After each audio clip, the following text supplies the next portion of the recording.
Magandang araw mga tol, pag-usapan po natin yung post ng Top Rank, no? Sabi niya rito, was Manny Pacquiao the greatest weight climber of all time? So nagbasa nga po ako ng comment dyan sa post ng Top Rank. Sabi ng isang to na he never unified titles in those weight, just climb and fought hand-pick opponent. So tinatawag yan na hand-pick opponent yung mga nakalaban ni Pacman. Pero dapat naging unified champion si Pacman, no? Sa featherweight division noong unang laban niya kay Juan Manuel Marquez. Nagkamali lang yung isang judge sa pag-score, dapat 10-6 yung round 1 eh. Sabi naman ng isa, greatest ped taker of all time? What? Gumagamit ba ng gamot si Pacman?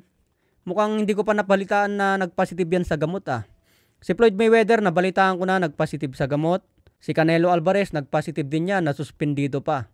Pero kung si Pacman mga tol, hindi ko pa nabalitaan yan na nagpositive sa gamot. So hanggang pagbibintang lang yung inaakusa sa kanya. Itong isa naman, sabi niya, big money fan, but there are some question about the juice. Siguro umiinom si Pacman ng juice, yung mga tang, orange, apple, pero yung gamot para lumakas, hindi ko pa nabalitaan na gumamit siya. O kaya nag-positive sa isang test. Kasi bago ka lumaban sa boxing, dumadaan ka sa maraming test. Ibig sabihin, wala palang kwenta yung mga ginagawang test sa boxing. Dahil pinagbibintangan ka pa rin na gumagamit ng gamot kahit hindi ka naman nagpa-positive. Sabi naman ng isang mga tol, Roberto Duran, started at 118 pounds, won middleweight title at 160. Si Roberto Duran mga tol, 4 division champion lang yan. Nag-champion sa lightweight, welterweight, super welterweight at middleweight division. Kasi ang tinatanong ng Top Rank dito, best of all time sa weight climber. May kartada nga po si Roberto Duran na 103 wins at 16 losses. Natalo siya kay Sugar Ray Leonard, natalo siya kay Marvin Hagler at natalo siya kay Thomas Hearn.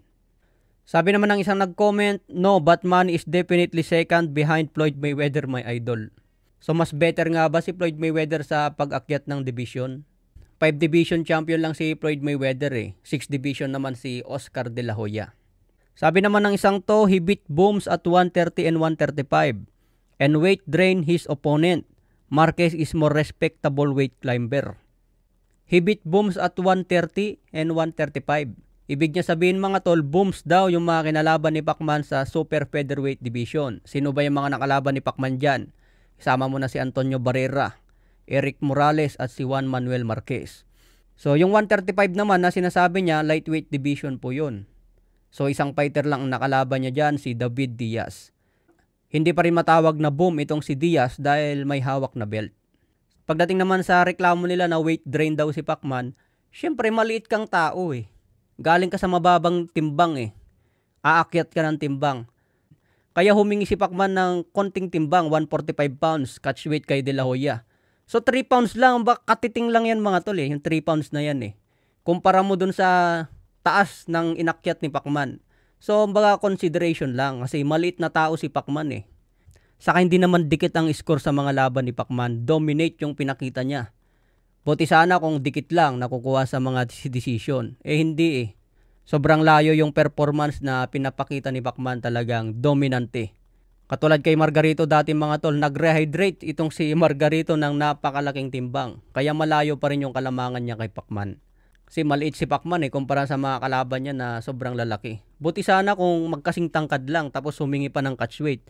Yun ang masama. Hindi malayo talaga yung height advantage ng kalaban So ayun mga tol, ano masasabi nyo? Sino ang greatest fighter sa weight climber? Okay mga tol, hanggang dito lang muna tayo. Maraming salamat.